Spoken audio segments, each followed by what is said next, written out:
Bueno, entonces, antes de empezar como tal, quería un poco explicar cuál es la propuesta de acá, ¿no?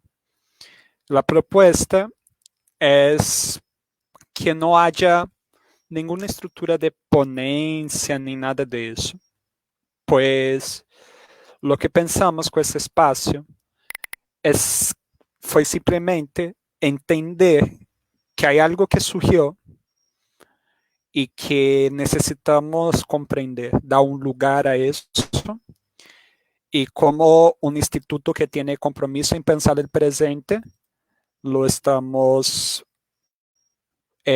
quisimos abrir este espacio.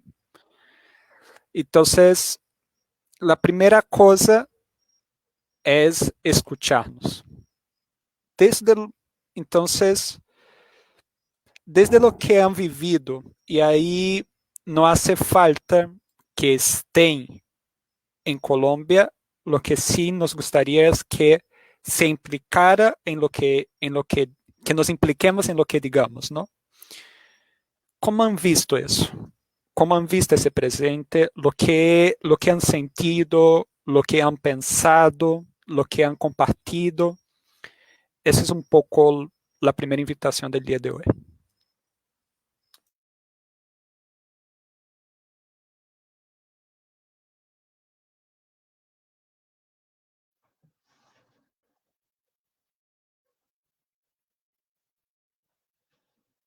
Hola, buenas tardes, compañeros, compañeras, ¿cómo están?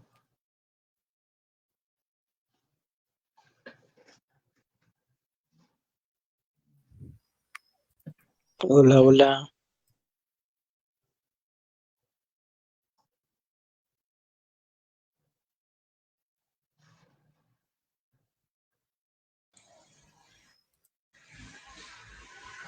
¿Qué tal, Jonathan? Buenas tardes a todos. Aquí estamos. Muy bien, compañeros, compañeras. No sé, Joao, cuándo comenzamos la conversa, si a Cuando partir de las quieras. preguntas. No, lo que me, la idea primero es empezar sin preguntas, sin nada. ¿Cómo se están sintiendo en relación a todo lo que Buenas está pasando? tardes a Entonces, si todos. quieres, buenas tardes, Juan. Si quieres empezar, más que bienvenido. Ok, muchas gracias, compañeros, compañeras, a quienes nos están viendo desde las diferentes partes de América Latina o el mundo. Pues un saludo desde Medellín. Yo soy habitante de una de las zonas más populosas de la ciudad, de la zona nororiental, más conocida popularmente como la Comuna Popular o Manrique. Digamos, como habitante, como joven, como maestro rural, eh, pues vemos esta situación, digamos, desde una perspectiva muy alentadora, ¿sí?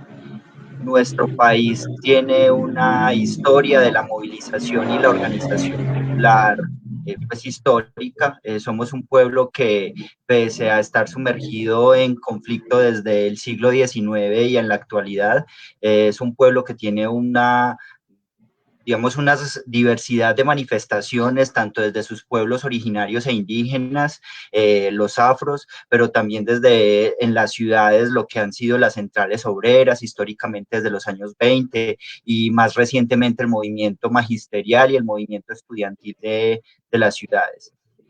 Vemos, digamos, como este contexto como un resurgimiento, bueno, y un, digámoslo nuevamente, una puesta en escena de lo que eran la exigibilidad de derechos que viene desde el 2019, incluso antes, desde lo que ha sido pues la lucha social con todos los eh, gobiernos de ultraderecha. O sea, han sido haciendo un balance 21 años desde que el proyecto de Álvaro Uribe Vélez, la seguridad democrática y lo que algunos hemos denominado neofascismo en Colombia, pues se ha impuesto, y eso se ve no solamente en la manera en cómo estos gobiernos intervienen en la movilización social, sino también en la manera en cómo dilatan y dilapidan apuestas de concertación. Lo vimos con la minga social indígena y popular, lo vimos también con el movimiento estudiantil cuando se hizo la reforma a la Ley 30 en el gobierno de Juan Manuel Santos, y pues en este último periodo lo vemos en las dinámicas de estigmatización creciente y la amenaza constante a un llamado a un estado de excepción.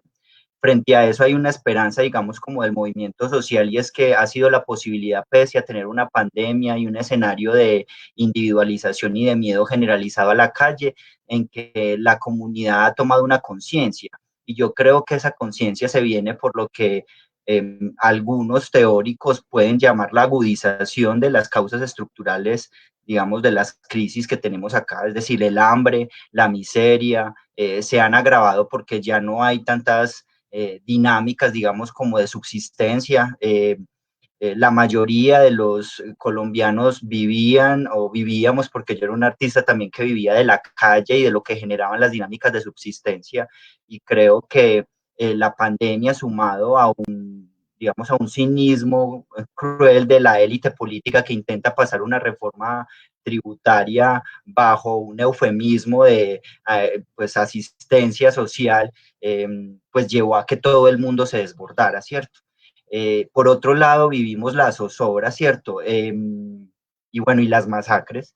Un poco lo que estamos viendo aquí es la urbanización del conflicto colombiano que se daba en el campo, es decir, hace años que el campo venía sufriendo esta serie de represiones, de muertes, digamos, selectivas a liderazgos, de amedrantamientos, y eso lo podemos ver en los registros que hay de cómo se cercenaba a las comunidades indígenas del Cauca, cómo se estigmatizaban a las comunidades que se movilizaban campesinas en contra de la fumigación de cultivos ilícitos, y en general, pues, como el campo colombiano ha vivido la manera de represión del Estado. Entonces, un poco lo que estamos viendo hoy es cómo esa fuerza represiva se vive en las ciudades, ¿sí?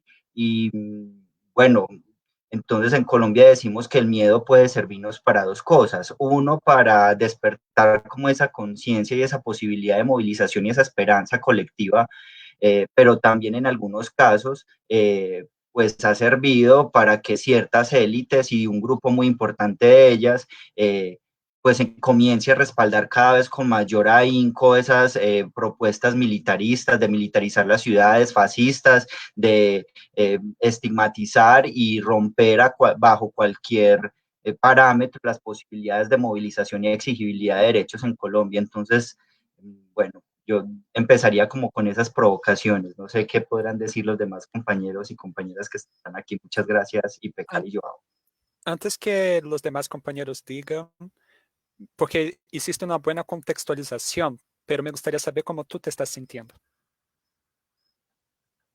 Yo bastante contrariado, pues muy feliz porque la alegría, o sea, yo hago parte de un movimiento popular de jóvenes que se expresa desde el arte, desde la creatividad y desde la integración barrial y comunitaria.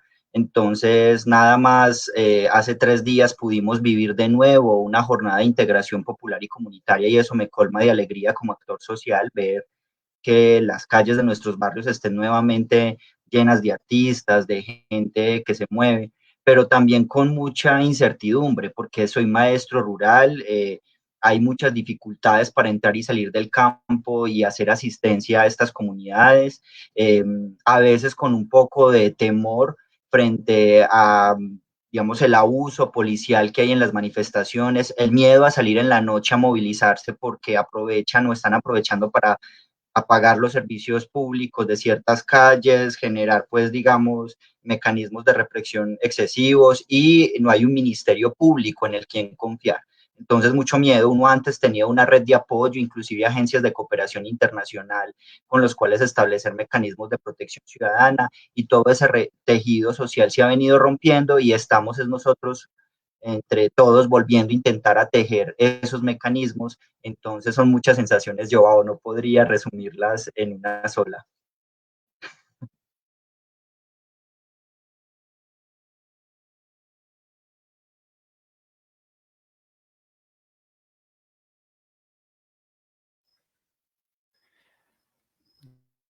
Muchas gracias, Jonathan. ¿Quién gustaría de seguir?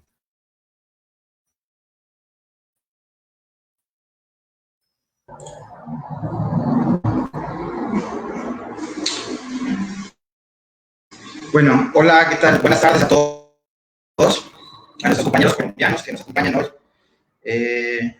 Un saludo al maestro Juan José, que es ahorita mi maestro del doctorado en conocimiento y cultura, que bueno, me da alegría de encontrar por estos rumbos.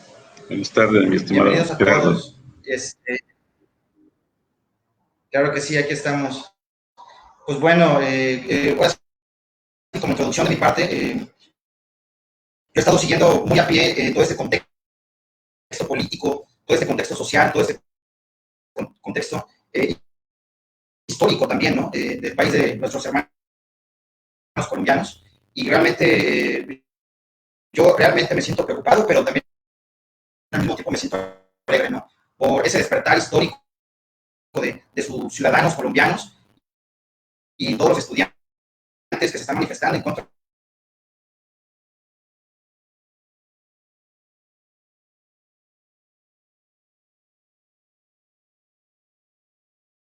del abuso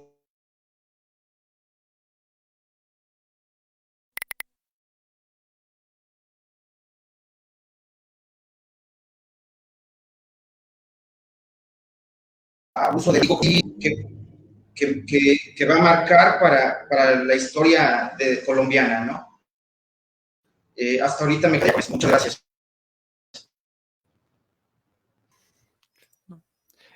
Perdón, Gerardo, se cortó en un momento cuando tú dijiste que me siento preocupado, pero a su vez algo que no pudimos escuchar relacionado al despertar histórico y a partir de ahí empezó a cortarse mucho. ¿Podría decirte, hablar nuevamente y lo que dijiste? Qué pena. Sí, sí, sí, claro. Sí, me siento, yo como mexicano, yo siempre he querido mucho al país y a nuestros hermanos colombianos.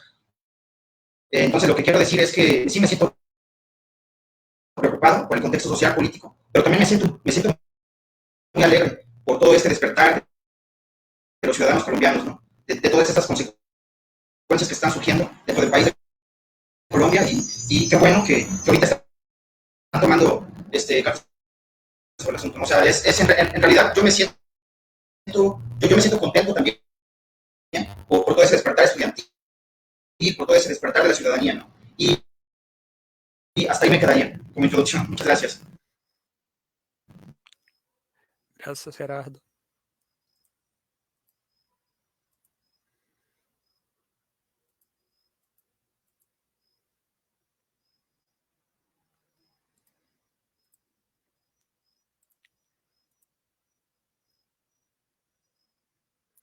¿Qué más? Recordando que hoy es un espacio donde todos y todas que quieran hablar, lo que han sentido, lo que han experienciado,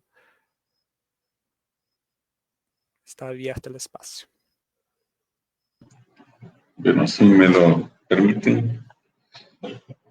Bueno, tuvimos la fortuna de tener una sesión el día miércoles donde uno de los compañeros, Héctor, desde el movimiento, pues participó en el círculo, ¿no? Entonces, pues, desde esa realidad concreta, empezó a circular la palabra. Yo quisiera empezar por esto que, pues, IPECAL ha intentado, y es el propósito de hacer esta lectura de realidad, ¿no? Lectura de coyuntura. Yo plantearía una pregunta.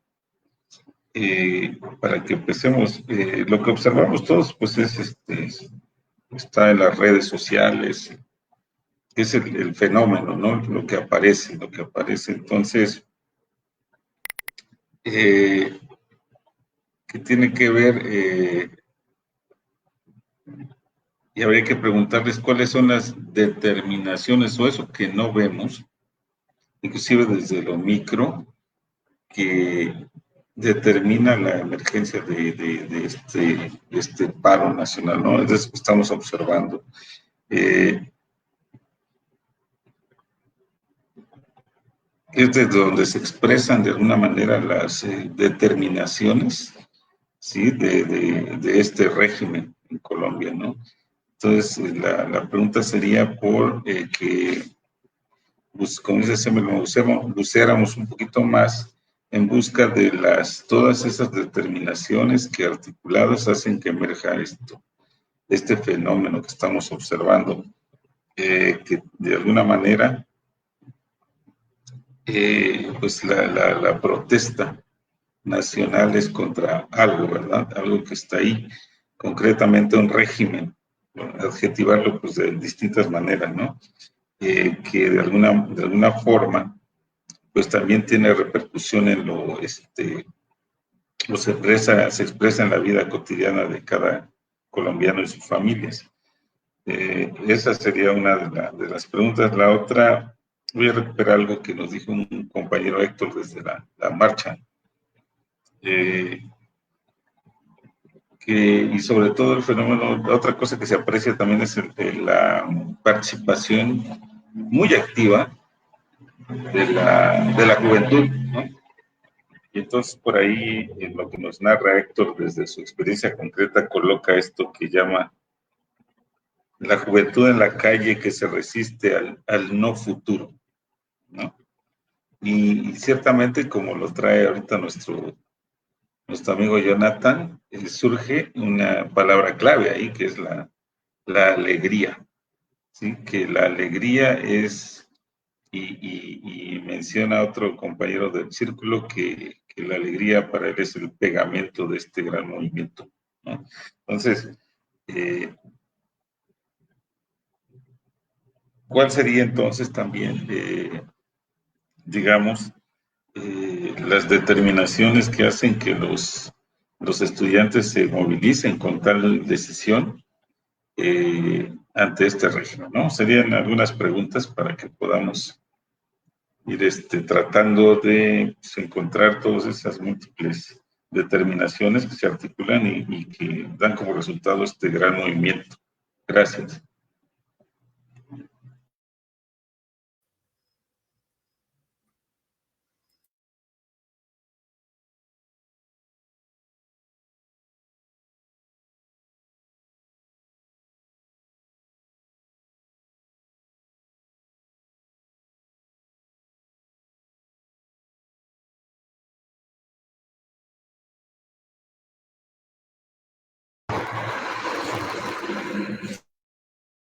Sí, bueno, pues bueno, yo creo muy, muy fundamental esta pregunta del profesor Juan José, y yo creo que sí, la pregunta más bien dicha sería cuáles son esas determinaciones históricas o cuáles serían esas determinaciones sociales que a lo mejor, nuestros compañeros colombianos que ahorita nos acompañan, cuáles serían sus perspectivas, ¿no?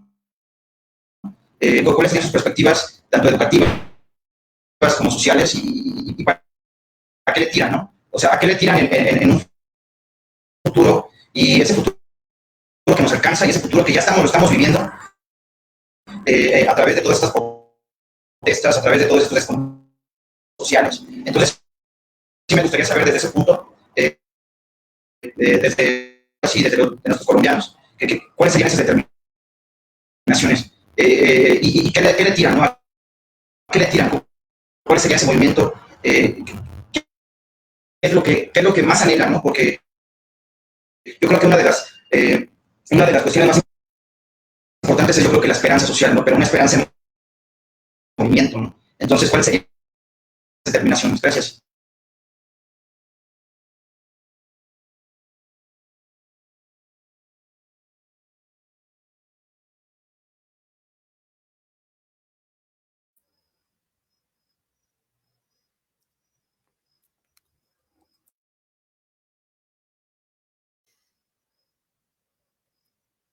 ¿Qué siente, qué piensan Alexis, Sebastián, Marcela, Melena, Carlos, Gabriela?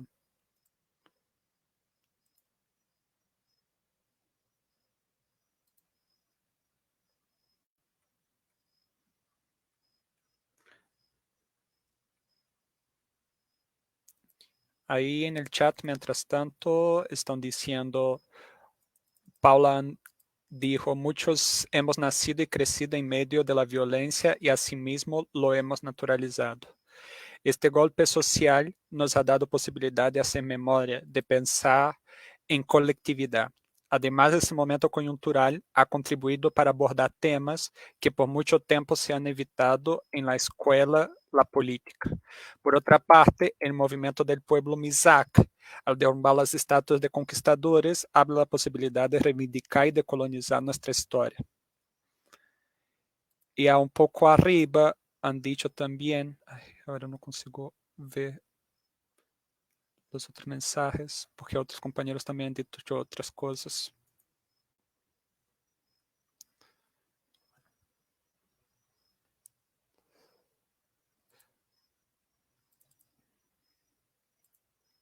¿Qué piensan ante todo eso que están escuchando, lo que han vivido en esas últimas semanas?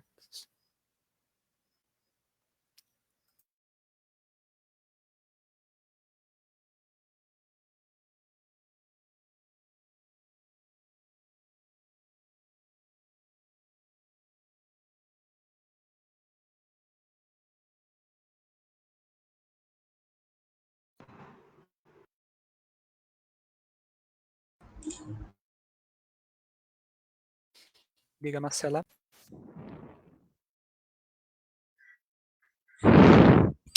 Buenas tardes para todos y para todas. Muchas gracias por este espacio, por la apertura de este espacio desde el IPECAL.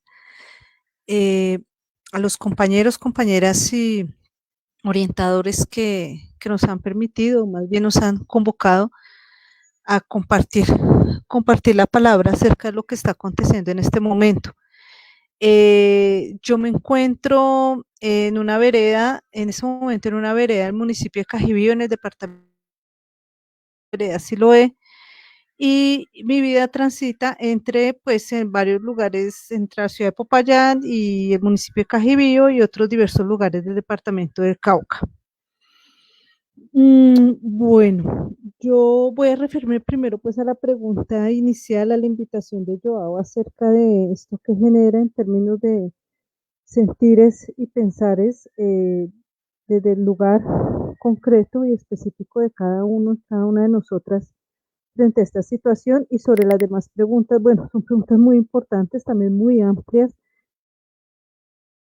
Naciones históricas, pues tendríamos que remontarnos, ¿cierto?, a acontecimientos, a una suma de acontecimientos, ¿cierto?, y acumulaciones a lo largo de nuestra historia.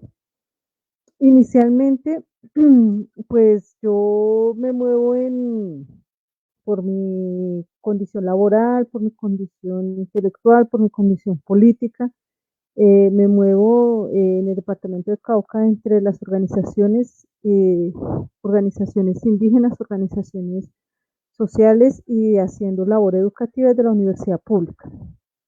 En ese sentido, pues la movilización aquí en el departamento de Cauca tiene una larga tradición desde esos antecedentes y siempre es una condición muy fuerte de resistencia y de fuerza frente a las embatidas, los problemas, ¿cierto?, que han tenido que ir afrontando y quienes acompañamos a lo largo de o en distintos momentos de la historia. Sin embargo, en este momento, pues hay una condición, por un lado excepcional y por otro lado muy preocupante, muy miedosa, y es la excepcional es que yo puedo compartirles que como nunca antes se ha visto un apoyo muy, muy grande por parte de la ciudadanía, no solamente por parte de los comuneros y comuneras que hacen parte de las distintas organizaciones indígenas como el CRIC, AICO, AISO, etcétera, etcétera, sino también de ciudadanos y ciudadanas de distintas ciudades, incluyendo Popayán, a este proceso de movilización de Minga hacia afuera. Y asimismo, las organizaciones, que eso con la fuerza que se está viendo en este momento, pues no se había visto antes. Es decir, se asumía que era un proceso de resistencia, participación, caminar la palabra en Minga, generado desde las organizaciones indígenas y con la solidaridad, respaldo, ¿cierto?, de algunos sectores sociales, campesinos, sindicales, estudiantes, etcétera. Pero hoy en día sí se está viendo un apoyo de la ciudadanía común y corriente, podría decirlo así, ¿cierto?, que está apoyando de manera muy grande y cada vez con más fuerza es a Minga. Y por otro lado, la Minga también se ha abierto de manera muy importante para proteger a la gente en las ciudades, porque como lo mencionaba uno de los compañeros, si bien en el sector rural y sobre todo aquí en el departamento de Cauca la movilización tiene una larga trayectoria histórica, ¿sí? Tanto campesina como indígena, ¿sí?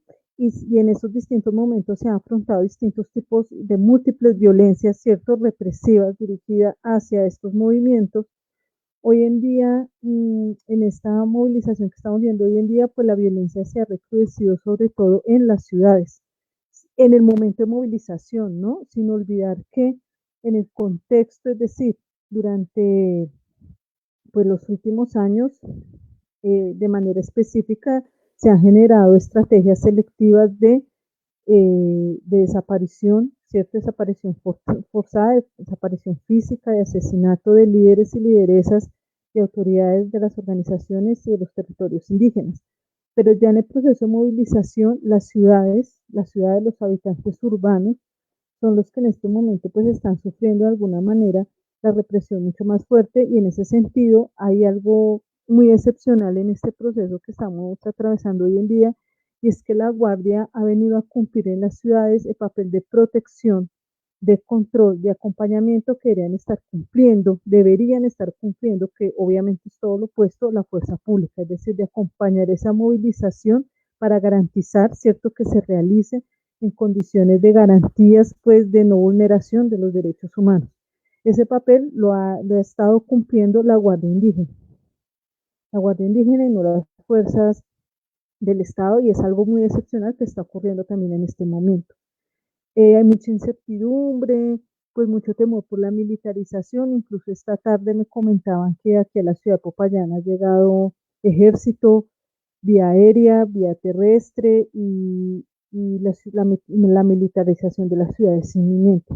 En el sector rural, pues se mantienen los bloqueos a lo largo de la Panamericana, ¿sí?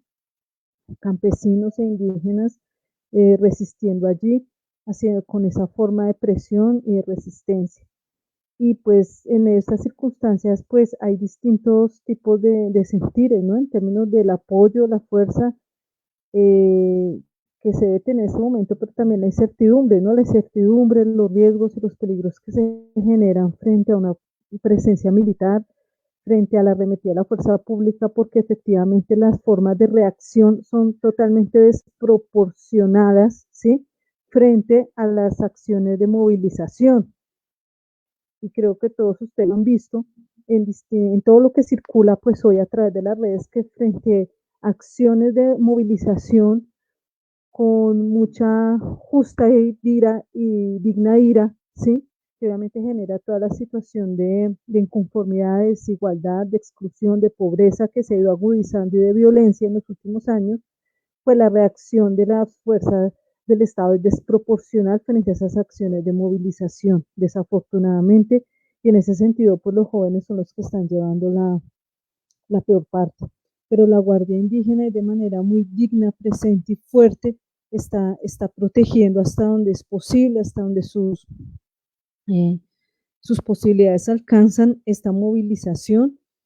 Y también compartirles que en esas determinaciones no podemos olvidar que es que también somos en este momento una sociedad absolutamente dividida y polarizada. Es decir, no podemos olvidarnos que, claro, hoy en día la fuerza, la resistencia, la palabra desde los sectores que reaccionamos frente a las decisiones, las políticas, ¿cierto?, de un gobierno en particular, se están visibilizando con mucha fuerza y están generando una reacción en términos de parar políticas, ¿cierto?, que están dirigidas hacia agudizar las problemáticas sociales, económicas de nuestra sociedad, pero no se nos puede olvidar que también hay una buena parte de la población, y esto es lo preocupante también, ¿no?, frente a un futuro. Hay una muy buena parte de la población que apoya este régimen, que lo apoyó, que lo eligió y que de manera muy fuerte cada vez está más radicalizada en sus posturas frente a lo que debe ser el ordenamiento, la forma de controlar y la forma de gobernar una sociedad como la nuestra. Entonces yo creo que ese es uno de los, por lo menos personalmente, de las angustias más grandes, y es que no todo el pueblo colombiano se está movilizando en este momento. Hay una buena parte de la sociedad que apoya, que avala, que considera que efectivamente esa perspectiva de gobierno de derecha, que de alguna manera comulga con políticas de autoritarismo, de control paramilitar, está de acuerdo con ello, y eso hace parte de una larga tradición también. Yo creo que su punto más álgido, podríamos decirlo así, de exacerbación, fue precisamente cuando se hace todo el acuerdo, la firma del acuerdo de paz en el gobierno de Juan Manuel Santos para la desmovilización de las FARC en Colombia. Es donde con más fuerza, ¿cierto?, esta confrontación, esta radicalidad toma aún más fuerza, y precisamente ya se hace más evidente en escenarios que antes pues era una discusión frente a Fuerzas Armadas ilegales, Fuerzas Armadas legales del Estado, pero ya en ese momento con la participación activa en la política por parte de quienes decidieron, que son la mayoría quienes están cumpliendo este acuerdo de paz, pues esa parte de la sociedad que no estaba de acuerdo con ello ha tomado posiciones cada vez más radicales y violentas en contra de quienes apostamos, ¿cierto? Y seguimos apostando por una salida negociada de este conflicto. Y todo lo que económicamente ello también genera, ¿no? En términos de las distintas mafias que están atravesando nuestro país. Entonces, pues son sentimientos de fortaleza, de fuerza, de resistencia, pero por otro lado angustia, preocupación frente a esa polarización, frente a las acciones del Estado frente a estos procesos de movilización, y una incertidumbre frente a lo que acontecerá en un futuro. Gracias.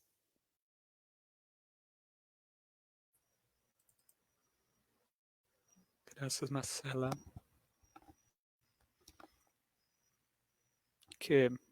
¿Y cómo tú te estás sintiendo en relación a todo eso que nos cuentas?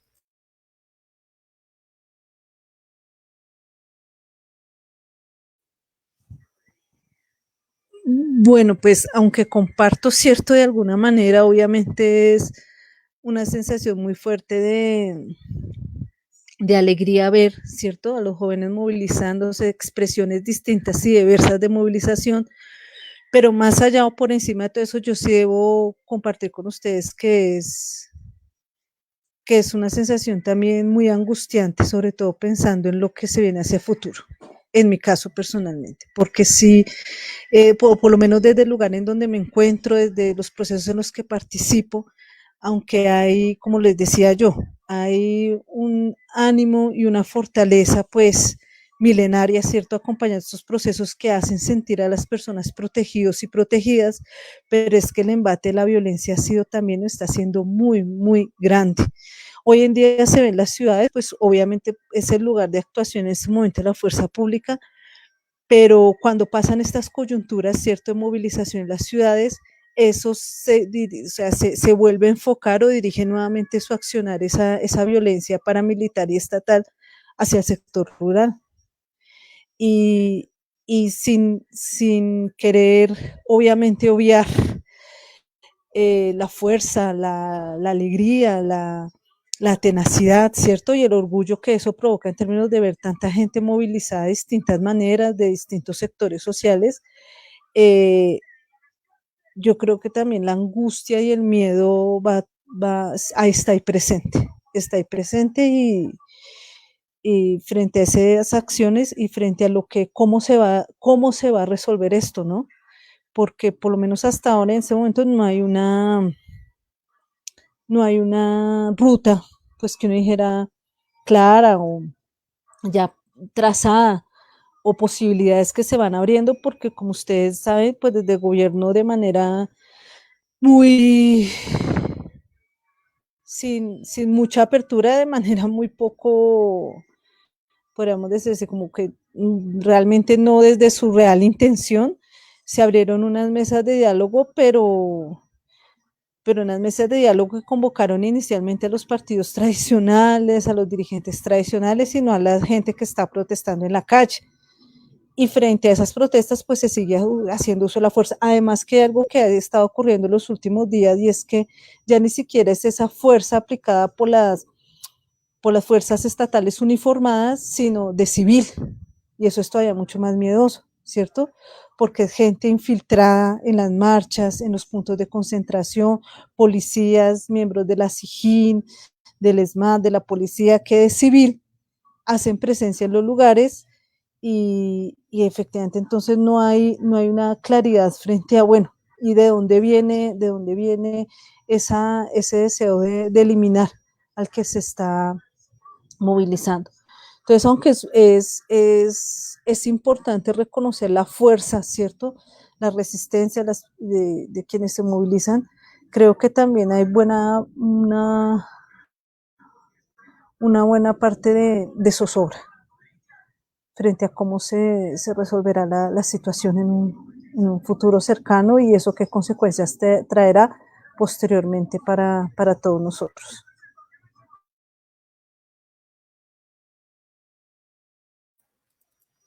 Gracias, Marcela.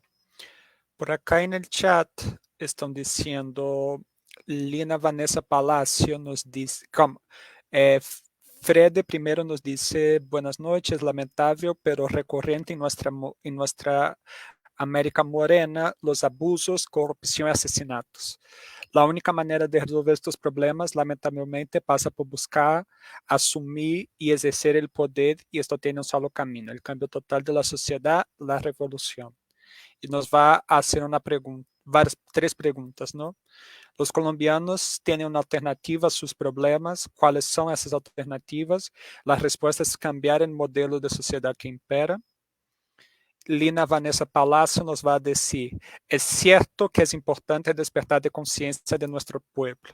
Sin embargo, mientras lo exigimos, nos sentimos impotentes por las muertes, violencias y abusos por parte del Estado.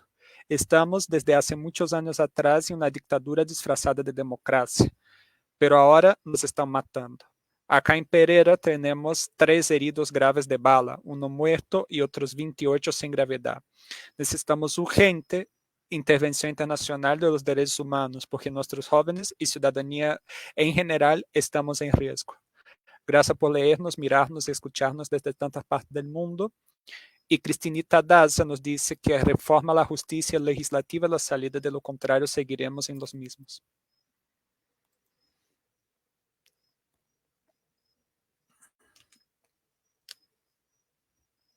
Me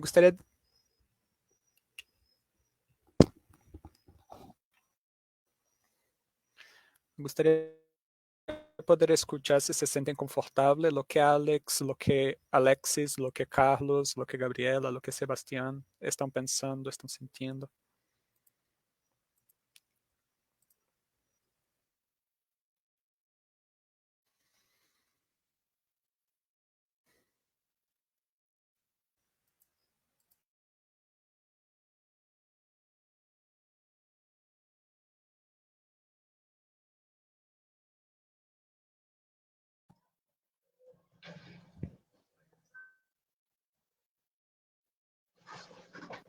Diga, Jonathan.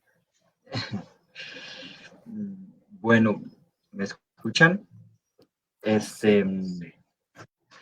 Pues yo creo que esos mensajes que nos llegan y que nos leen identifican en gran parte emociones y perspectivas que muchos de nosotros como ciudadanos, como actores políticos tenemos frente al sistema. Pero yo quisiera pues como aprovechar aparte de esa identificación, ahondar un poco en esa pregunta sobre el papel de las juventudes, porque no podríamos hablar solamente de un tipo de joven. Yo creo que Colombia con su diversidad cultural, regional también, tiene o ha tenido un desarrollo de la juventud diferenciada, ¿sí? Digamos que ha habido una juventud muy combativa, ahorita lo escuchábamos en la compañera Marcela, que nos hablaba de una juventud milenaria, ¿cierto? Los pueblos originarios y sus jóvenes nos han dado muestras de movilización de valentía con su guardia indígena, inclusive protegiendo algunas de las veces las movilizaciones estudiantiles o cuando nos han invitado a Minga. Y ha habido también una formación y una cualificación política desde diferentes sectores culturales, comunitarios, sociales, estudiantiles, académicos, de las juventudes de las ciudades. Pero hoy estamos viendo en las manifestaciones, y esto es un punto, digamos, como en el cual poner alerta, porque inclusive uno de los líderes políticos más sobresalientes del progresismo colombiano se ha pronunciado frente a ello, y es que hay una juventud que es la juventud de las barriadas populares o esa juventud mayoritariamente empobrecida, excluida y desvinculada de los escenarios de formación, quien, y digamos de estos escenarios culturales o también de organización política se están manifestando. Y eso es algo que a mí en lo personal como habitante de estos barrios también me tiene muy sorprendido, y es que lo que denominaríamos aquí como los ninis, los jóvenes que ni estudian ni trabajan y que son gran parte de estos jóvenes que se han vinculado a las dinámicas del microtráfico o en algunos casos que se han quedado pues en las calles buscando el rebusque, son los que también están hoy robusteciendo, digamos, como estas justas rabias y estas reivindicaciones en la calle. Y lo relaciono con lo problemático que puede ser pronunciamientos de ciertos liderazgos políticos, porque justamente como son estos jóvenes de las barriadas populares que hoy justo en la pandemia no encuentran ningún lugar para el rebusque, además de eso encuentran muy limitadas sus propuestas formativas porque están mediadas en la mayoría por la virtualidad, del cual en Colombia se calcula que cerca del 70% no tiene acceso, ¿sí? Entonces, hoy cada vez más ven en esa revuelta o en esas manifestaciones que muchas veces se presentan en los centros urbanos, la posibilidad no solamente de descargar su rabia, sino como en algunos casos me lo han expresado a mí, inclusive estudiantes rurales a los que yo atiendo, la oportunidad de conseguir algo, y por eso algunas acciones que no las estoy justificando, sino que las estoy poniendo como en otro ángulo de evidencia, algunas sanciones de saqueo y vandalismo, como le llaman los medios de comunicación, que yo creo que es más una reacción a esa miseria exacerbada, a esa estigmatización y esa exclusión que tiene a estas juventudes populares, más en un contexto de pandemia, como muy agitadas. Y yo quiero poner ese acento ahí porque en algún momento estábamos analizando quiénes son los que están haciendo las movilizaciones en los barrios. Además, porque esto es un aspecto también muy interesante de cómo se están dando estos ciclos de movilización, y es que no es solamente las movilizaciones masivas del 28 de mayo, del 28 de abril y de este 5 de mayo, sino que todos los días, en diferentes sectores de nuestras ciudades y territorios, hay pequeñas manifestaciones de tipo cultural, de tipo artístico, que no le interesan a los medios cubrirlas, pero que están allí, y que son estos jóvenes llenos de esta rabia, de esta incomprensión, digámoslo, si se quiere, de todo ese sistema político complejo, de los liderazgos, de los cálculos políticos centrales, los que hoy mantienen viva o avivado ese escenario de movilización.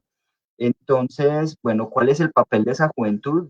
Yo no me atrevería a dar un solo horizonte. Yo creo que hay un grado de conciencia que se ha alcanzado por la condición material objetiva que tenemos las juventudes, y es que este escenario de pandemia y de exclusión política que nos está llevando a la mediación virtual los ha sacado, digamos, a muchos de ellos de las lógicas en las que estaban imbuidos, ¿cierto? Entonces, el trabajo día a día o ciertas dinámicas en las que ellos podían estar articulados, ofertas culturales o de asistencia social que tenía el Estado, que comienzan a desaparecer por culpa de la pandemia, pues ya no existen. Entonces, hoy estamos viendo también en la movilización nacional algunas veces acciones, digámoslo, de estos jóvenes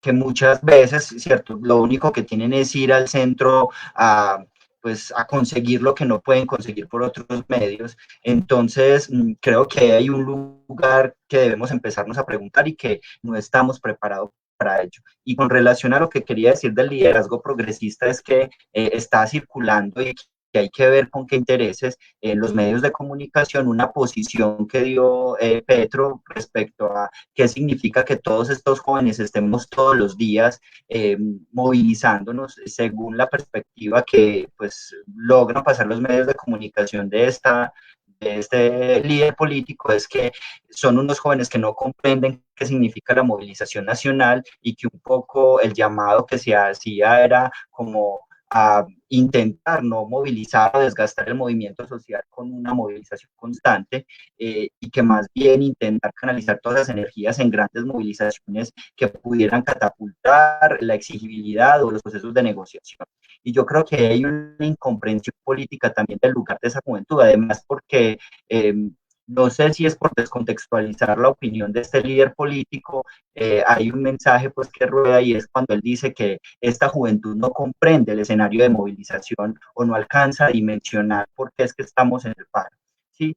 Y si uno va, o yo que he intentado asistir a las diferentes asambleas populares y a los escenarios artísticos, lo que vemos es todo lo contrario.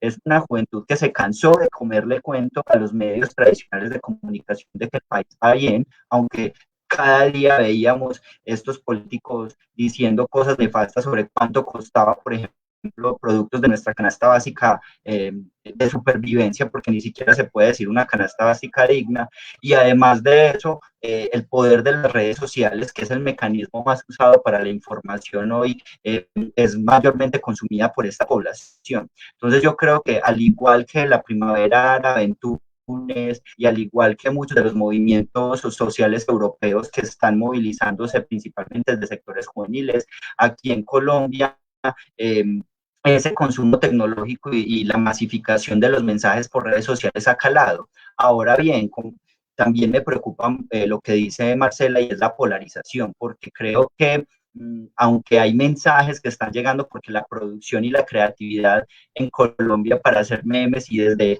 el humor, digamos, crear conciencia, también ha llegado a exacerbar a ciertos sectores y el miedo, por ejemplo, en las ciudades es que significa la mercenarización también de la juventud, porque los jóvenes han sido usados por el proyecto narcoparamilitar desde hace mucho tiempo, como una lógica no solamente de instrumentalización para la guerra, sino también para las dinámicas comerciales. Y aunque vemos que algunos de esos sectores, y lo escuchamos porque habitamos en los barrios, son cada vez más conscientes de las afectaciones directas que tiene un cambio, por ejemplo, en este caso, pues en el IVA a ciertos productos, o sea, cómo ciertas reformas políticas trastocan su vida cotidiana, también somos conscientes de que es fácilmente cooptable este tipo de juventud nuevamente con la finalidad de contener y de amedrentar ya la movilización, pero in situ en los barrios. Y pues por ahora no hemos visto, o al menos yo en la zona nororiental de Medellín, que es una de las zonas más con mayor presencia de estos grupos paramilitares, no hemos visto una confrontación o una amedrenta, tenemos unas acciones para amedrentar el movimiento social en los barrios, pero eso sí nos preocupa en un mediano y largo plazo, porque sabemos que hay una línea directa entre eso que llamamos el capitalismo ampliado y esas lógicas, esas dinámicas de guerra y de inclusión de la juventud al conflicto. Entonces, creo que hay un papel importante por preguntarnos y una de las determinaciones que yo diría es, bueno, ¿cuál ha sido la formación política que podemos tener las nuevas juventudes, cierto?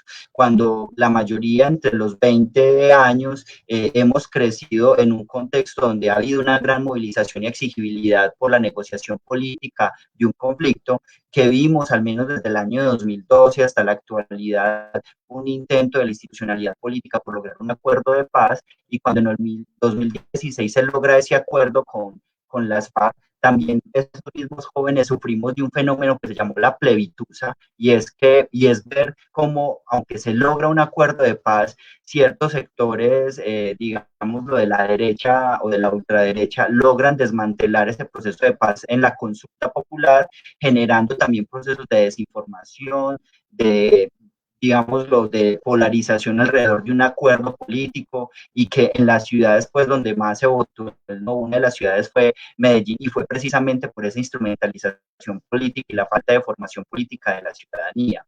hoy vemos, digamos, sorprendidos. Yo soy parte de un sector de la ciudadanía que fue formado por los sectores comunitarios. Vemos cómo inclusive nuestros hermanos, familiares que eran, digamos, más cercanos a las propuestas ideológicas del uribismo, cada vez se desmarcan más y comienzan a entender que esto, digamos, o sea, que las afectaciones y que las decisiones que toman esas clases políticas nos afectan directamente, ¿cierto? Y otro asunto es ver el papel de los medios tradicionales de información, cómo ha venido perdiendo cada vez más credibilidad. Y frente a eso, como el Voz Populi, como la acción creativa y cómo las redes sociales comienzan a posicionarse como una nueva fuente de información, y ahí el reto estaría para estas juventudes creativas y culturales de cómo aprovechar ese espacio para calar cada vez más los sentidos, los símbolos y las manifestaciones de exigibilidad, pues, que puedan llevarnos como a un proyecto de sociedad más diferente, ¿cierto? Yo diría, pues, como, daría como esos puntos hasta ahora para reflexionar.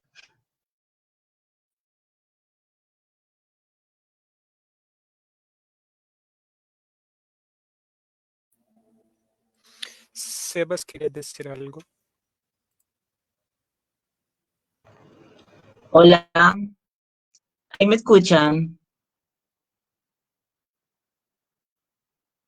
Sí, sí, te escuchamos. Hola.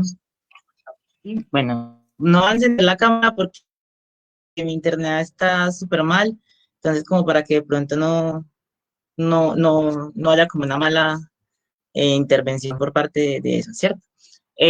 Yo quería como comentar que hay varias cosas que son importantes resaltar en el marco de este escenario, de este contexto que estamos viviendo hoy en Colombia, en relación a lo que eso puede generar en términos de nuestras emociones y la forma como asimilamos esas emociones y nos sentimos en la cotidianidad, ¿cierto? Eh, en nuestro día a día, en nuestras relaciones familiares, laborales, académicas, de relación organizativa con las comunidades y los sectores populares. Y es que efectivamente hay como una mezcla de sentimientos, ¿cierto? Hay como un conflicto interno que genera como este escenario, y es que lo digo de manera personal, pero también porque lo que he conversado y lo que también he escuchado con compañeras y compañeros, y es que existe el escenario de sentirnos como con un fueguito interno que nos hace sentir digamos, alegre, ¿cierto? Que ha sido la palabra que ha rotado acá en términos de ese sentimiento, y es por ver una inconformidad manifiesta, necesaria en un pueblo que necesita tener eh, esa inconformidad a viva voz, ¿cierto? Y que se vea en todos lados, porque es justa y porque digamos, refleja la cotidianidad de un país que no vive, sino que sobrevive. Eh, entonces ahí, por ejemplo, hay que resaltar la dignidad que refleja un pueblo que, que sale a las calles no manifestando simplemente una inconformidad, como fue en este caso inicialmente por una reforma tributaria, sino por lo que implica para un pueblo colombiano que durante históricamente ha sido robado, maltratado, violentado y asesinado y silenciado, ante una reforma en medio de una crisis, digamos, sanitaria, ¿cierto? Y que aparte de eso, no solamente el reflejo de una crisis sanitaria que agravó los índices de pobreza y de precariedad en el país, sino que también es el acumulado histórico de esa precariedad. Entonces, eso es eso digamos que alegra ver como esa multitud de gente en la calle, más allá, digamos, de lo que implica salir en un escenario pandémico, ¿cierto? Pero también implica reconocer, por ejemplo, esos sectores que se unieron y que no solamente dejaron a los jóvenes, que son la mayoría en las calles, ¿cierto? Y jóvenes de todas digamos, las representaciones de la sociedad, jóvenes de estratos sociales populares, ¿cierto? Uno, dos, pero también jóvenes estudiantes, jóvenes incluso de estratos sociales altos, que también, digamos, se sienten conmovidos y se sienten identificados en términos de los silenciamientos que tiene este gobierno hacia la sociedad en general, pero también, digamos, por la clase por profesores, por personas de los sindicatos, por los mismos, por ejemplo, motociclistas que han estado, por ejemplo, en Medellín haciendo constantes manifestaciones de inconformidad por los altos precios de la gasolina, los mismos transportistas, los taxistas, los diferentes sectores que se han movilizado, el sector indígena, las negritudes, ¿cierto? Eso alegra el corazón, así como también ver cómo ha sido la respuesta ante digamos, el abuso policial y ante la represión de un gobierno que pone al pueblo manifiesto ante el poder, digamos, de la policía y del ESMAD frente a su propio pueblo, ¿cierto? Porque también hay que reconocer eso. Es que si bien es cierto, este gobierno y este partido de gobierno se han parado bajo la fuerza de las personas que representan la fuerza pública en Colombia, eso no quiere decir que realmente este gobierno esté realmente interesado porque estas personas por las cuales se amparan para reprimir a aquellos que están en contra de su poder, realmente los esté protegiendo. Esas personas que hoy reprimen a su propio pueblo también están siendo reprimidas incluso dentro de su institución. Eso también es importante visibilizarlo. O sea, son parte estratégica de un escenario de demostración de un poder que reprime, ¿cierto? Pero no necesariamente eso implica de que realmente ellos sean el verdadero enemigo, ¿cierto? Es la institucionalidad como tal. El problema está en la estructura, cómo está pensada la institucionalidad y cómo se está haciendo manejada esa estructura a favor de un gobierno que no está, digamos, de acuerdo a la vida y a la paz y a los derechos humanos. Pero entonces estaba diciendo que es importante resaltar, por ejemplo, el papel que ha tenido el sector salud, improvisando escenarios de cuidado en medio de las manifestaciones para auxiliar a aquellas personas que se han visto heridas y que se han visto, digamos, golpeadas por esa represión de la fuerza pública. La labor que han hecho las diferentes organizaciones en defensa de los derechos humanos es muy importante resaltarlo, pero también, digamos, esa defensa de los derechos humanos, aun cuando los mismos defensores de los derechos humanos han sido vulnerados también en ese ejercicio, y han sido golpeados y desaparecidos en esa tarea. Y también, sobre todo, me gustaría resaltar que dentro de esas cosas que generan alegría en el escenario de estas actuales movilizaciones es el papel que han tenido los medios de comunicación alternativos y todas las manifestaciones, digamos, de comunicación que han servido para darnos cuenta de la realidad que se vive en las calles. Esa realidad que hoy los medios de comunicaciones masivos nos ocultan precisamente porque están bajo el mandato del poder económico y político de Colombia. Medios de comunicación como por ejemplo la ONG Temblores, que se han encargado de darnos a conocer esas cifras de terror frente a los acontecimientos de dolor que pasan en las calles. Entonces eso genera, por ejemplo, ese escenario de alegría, ¿cierto? O sea, ver que hay un pueblo que está en la calle y que está resistiendo junto y que hay diferentes formas de manifestación de apoyo a ese ejercicio de indignación popular manifiesto en las calles. Pero al mismo tiempo hay otro sentimiento de incertidumbre, de impotencia, de dolor, frente a saber que está pasando algo muy tenaz en las calles de Colombia, manifiesto principalmente en las ciudades capitales de este país, pero que a pesar de que, digamos, sabemos eso, de que lo estamos comunicando, de que se está circulando por todo lado, de que la gente a nivel internacional se está dando cuenta de lo que está pasando en Colombia, aún seguimos estando muy solos en ese ejercicio de defender realmente esos derechos. Hay una incertidumbre de lo que va a pasar, no hay garantías de que realmente lo que está, digamos, esa fuerza que se está viendo en las calles realmente tenga una respuesta, digamos, digna frente a lo que se está, digamos, manifestando.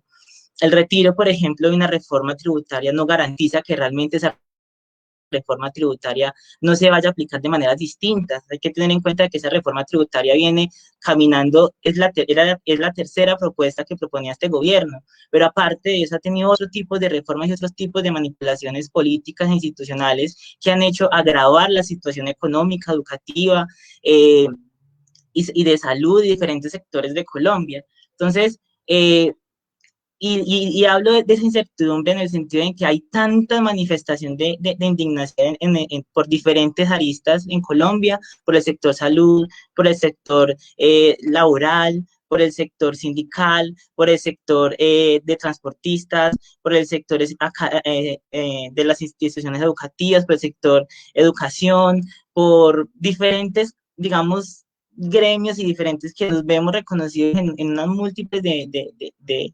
manifestaciones vitales que no están conformes a una vida digna, o que no responden, perdón, a una vida digna, y lo que, por ejemplo, genera eso es que tantas manifestaciones juntas, pero sin una claridad en términos de cuál es el objetivo final de esas movilizaciones, más allá, digamos, de responder en contra de un gobierno que nos está oprimiendo, es lo que, por ejemplo, genera esa incertidumbre que realmente lo que estamos haciendo sí responde a la necesidad, a esas necesidades y a una respuesta que sí nos posibilite llegar como a, a poder, digamos, no satisfacer, pero sí tener como esa posibilidad de un respiro en términos de esa presión que sentimos. Porque, por ejemplo, que era algo que mencionaba ahorita la compañera que decía, y es que dialogan por nosotros frente a un escenario de conflicto, de una sociedad que se siente inconforme, ¿cierto? Gente que no nos representa, pero resulta que esa gente que no nos representa tiene el poder de apaciguar el movimiento, porque ya ha pasado antes, y vuelven y quedan las cosas como las habíamos, como las seguimos conociendo, y vuelven y quedan los mares de nuevo en las desigualdades y en las inequidades con arreglos que nunca se cumplen, porque hemos visto históricamente que esos acuerdos a los que se llegan por medio de esos diálogos, muy pocos se cumplen. Ha pasado con el sector indígena, con el sector afro, que de hecho hace poco también está manifestando y está bloqueando el sector portuario en Buenaventura, que históricamente, por ejemplo, les han incumplido los acuerdos con los cuales ha llegado el sector campesino, el sector del estudiantado. Se han sentado a conversar, digamos, con los gobiernos y no han tenido respuesta y de acuerdo a unos acuerdos que llegan, pero nunca se cumplen. Entonces, ese tipo de representaciones y ese tipo de cosas, por ejemplo, son las que generan esa incertidumbre porque logran llegar a estos escenarios de poder y de disputa y logran calmar y logran menguar el escenario, digamos, de indignación que se da en las calles y volvemos y quedamos en lo mismo. Ese es el miedo digamos, que se circula, ¿cierto? Y por eso la intención de hacer, digamos, permanente la indignación, pero no basta con hacerla permanente, o sea, no basta con estar todos los días en la calle, si la propuesta no se consolida realmente en un ejercicio de propuestas logrables en términos de que todos nos sintamos representados en eso. Ese es el reto que vive Colombia y esa es la incertidumbre, digamos, a la que nos enfrentamos. Era eso. Gracias, Sebas. Queria recorrer algumas coisas em clave de poder abrir certos problemas que parecem emergir, não?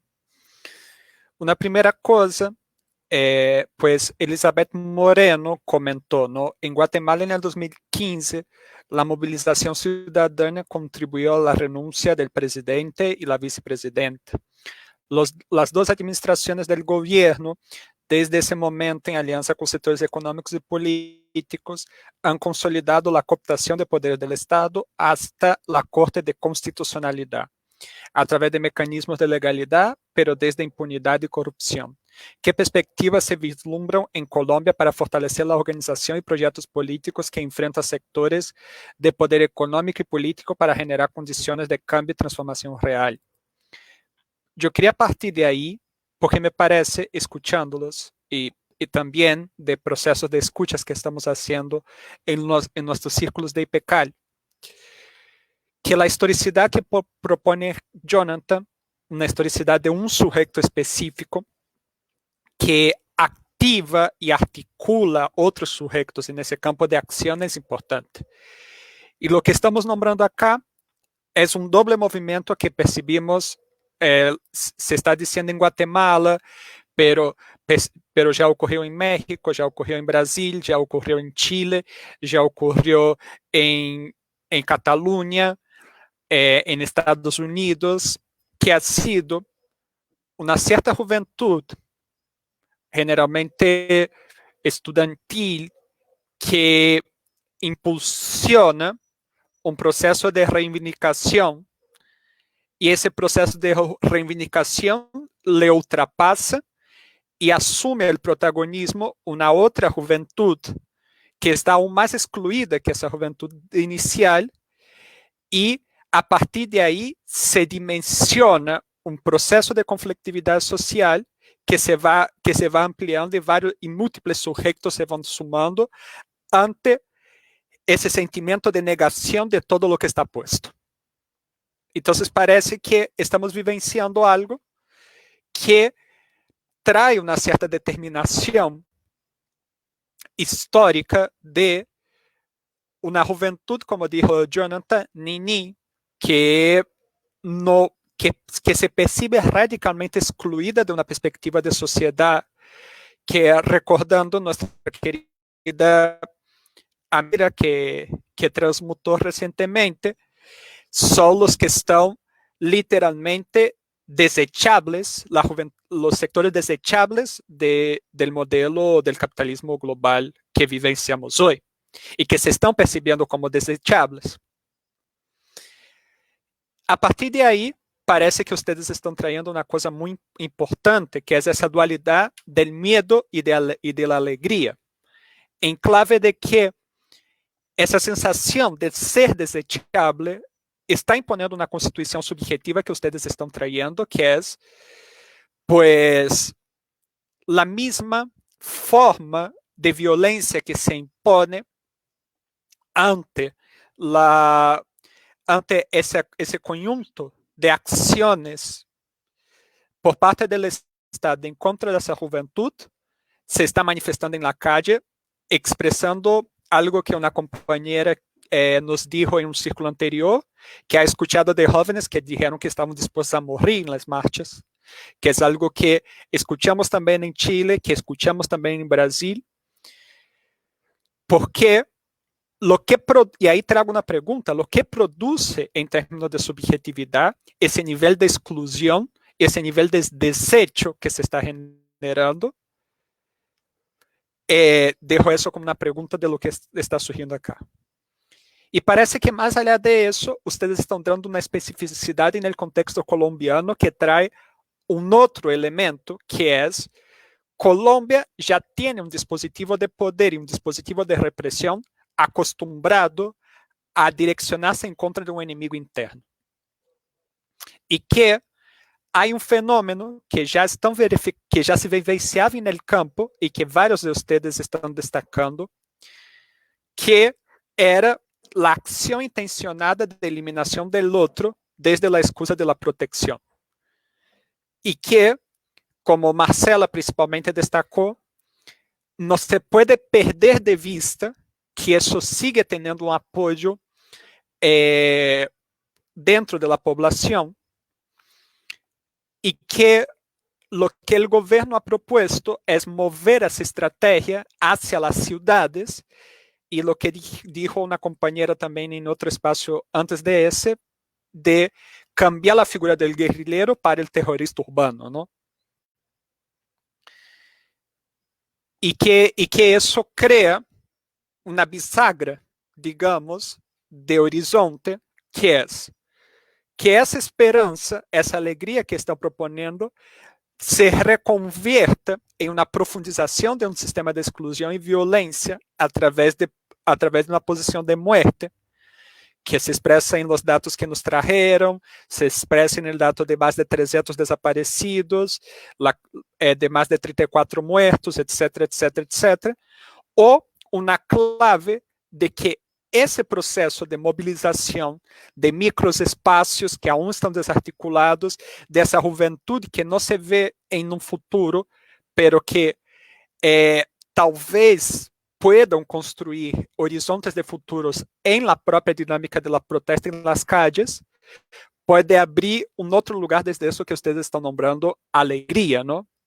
Entonces, la apertura de potencial dentro de una reconfirmación de la dinámica de la muerte, que puede pasar a través de la consolidación de un modelo autoritario de reconfiguração desse sistema de MOR. E aí é importante, por exemplo, o que ha passado em Brasil, aproveitando para conectar, porque Brasil passa por um processo similar em 2000, que a resposta efetiva ha sido, hubo um actor que supo articular essa demanda para a caída do governo Dilma e a instituição de um ordem autoritário em clave de dizer, mira, todo isso é sinônimo de la desorganização social, la desestruturação social, criado por esses esquerdistas. Então, vamos a oferecer uma segurança em nome de Deus e houve um apoio da população a legitimidades de coisas que estão passando nesse momento em Brasil, como a morte de 28 pessoas ante uma massacre perpetuada por a polícia há 2 dias. E que habla e que não há, se está produzindo marchas, se está produzindo solidariedade em redes, pero no al punto de criar uma situação de comoção como lo que ha produzido a violência policial em 2013. Porque essa violência foi autorizada desde algum lugar, está autorizada em subjetividade brasileira de legitimação dessa exclusão e de la legitimação de uma lógica de controle ante esses sujeitos desechables por el sistema.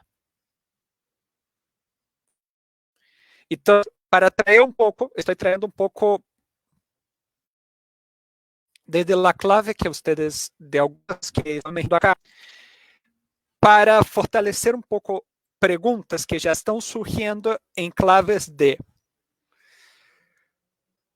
pensando que estamos sendo parte de uma comunidade de sentido, que o que nos chama acá é que de alguma maneira nos acercamos a IPCAL, nos acercamos desde uma comunidade que está pensando um projeto ético-político desde a aposta educacional.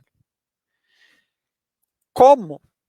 Que podemos pensar em la clave de isso, já que a afectação que se está nombrando é a alegria? Como podemos actuar nessa bisagra em uma clave de articulação por esse lado da alegria em contra dessa articulação em lugar desse lugar de agobio? Como vamos a transitar essa tensão que vocês estão nombrando, entendendo em margem de maniobra, ¿no? de que são de uma instituição pequena, uma instituição e pessoas que estamos conectados desde múltiplos lugares. Como podemos pensar essa realidade em clave de potencializar uma aposta como o que está emergindo e o que estamos dizendo acá?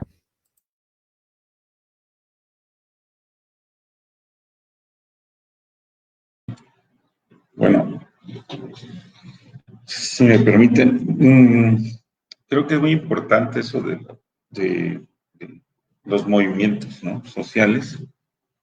En México también hemos tenido experiencias que luego nos hacen preguntarnos por qué fallamos. Aquí me parece muy importante hacer una correcta lectura de realidad, ¿sí? Porque hay 2 escenarios posibles. Uno en el que el movimiento podría concretar sus metas y otro en el que puede no concretar sus metas. Entonces, aquí es importante darnos cuenta qué dimensiones de la realidad no estamos considerando precisamente para no fracasar, dado que el Estado tiene clara todas sus estrategias para poder, pero una podría ser la vía del diálogo, institucionalizar el movimiento, la cooptación, etcétera, etcétera. Hay muchos dispositivos. Entonces, me parece muy, muy importante que se haga una lectura de realidad que posibilite entonces darle un sentido al movimiento que pueda hacer que el pueblo colombiano concrete sus metas. Esa es una, ¿sí?, que me parece muy importante, para no preguntarse después, bueno, ¿qué falló? Que se puede hacer el otro escenario. También he venido recuperando algunos, digamos, síntomas, ¿no? Como el no futuro, sobre todo la juventud, la no existencia de derechos, por ejemplo, el derecho a la educación, el derecho a la salud. Por ahí nos comentaba también acerca de la exclusión, de la pobreza, mejor dicho, precariedad, ¿no? Y nos comentaba un hermano colombiano, Héctor, de que hay un fenómeno que la juventud, por ejemplo, no está casándose, optándose por casarse y formar una familia. Entonces, la gran pregunta ahí es síntomas de qué son, de qué son síntomas todos esos, y otros muchos más que podemos nosotros ir identificando para entonces darnos cuenta cuál es el gran problema. Entonces, para también preguntarnos cómo se expresan todas las dimensiones económicas, políticas, sociales, culturales de este régimen, ¿sí?, en la vida concreta de los sujetos, es decir, en el propio sujeto y en la familia. Es decir, cómo todas estas determinaciones finalmente van y hacen efecto en el sujeto y en su familia y en lo más próximo, ¿no?, en su realidad concreta. No sé si en el fondo, lo más profundo de todo esto, está inclusive la imposibilidad de la reproducción material de la vida, ¿no? Porque esto me lleva a esos obreros, ¿no?, que eran alimentados solo para que tuvieran fuerzas para regresar mañana al trabajo, ¿no? Y entonces ya no había alegría, ya no habían sueños, ya no había esperanza. Eso es algo muy, muy, muy preocupante. Entonces, igual que, por ejemplo, en la conquista aquí en México, que decían, bueno, es mejor que los indígenas carguen los bultos, ¿no? Porque el indígena solito va a busca su comida, ¿no? Ahí come lo que quiera y se refugia donde pueda, en la selva, en la montaña. Pero las bestias de carga hay que cuidarlas, hay que alimentarlas. Entonces, me parece que eso es lo que pudiese, ¿no? Ese es un supuesto mío, ¿no? Estar profundamente ligado a cada colombiana y cada colombiano, ¿no? Porque han traído también esa otra palabra muy fuerte que es la precariedad, ¿no? Es tan profunda que ya está imposibilitando la reproducción material de la vida de muchísimos colombianos y colombianas. Bueno, son algunas de las preguntas que yo me hago. Y lo otro, bueno, es precisamente recuperando las experiencias de nuestros países. Entonces, ¿cómo leer la realidad para entonces no dar por hecho cosas que aún no lo son y evitar así el fracaso, ¿no? Entonces, me parece que ahí está una de las claves y desde IPECAL cobra mucho sentido la lectura de realidad, la lectura de coyuntura, ¿no? Sería eso por el momento. Gracias.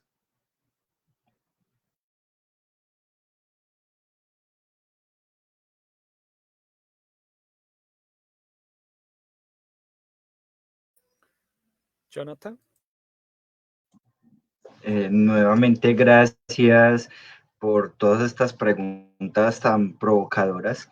Yo quisiera empezar como por aquella que nos invita a hacernos Joao en cómo desde el IPECAL con su apuesta ético-política o como maestros o como sujetos trabajadores de la cultura podemos hacer como para articular o tener, digamos, lo decías aquí, posibilidades para reconfigurar ese sistema de muerte.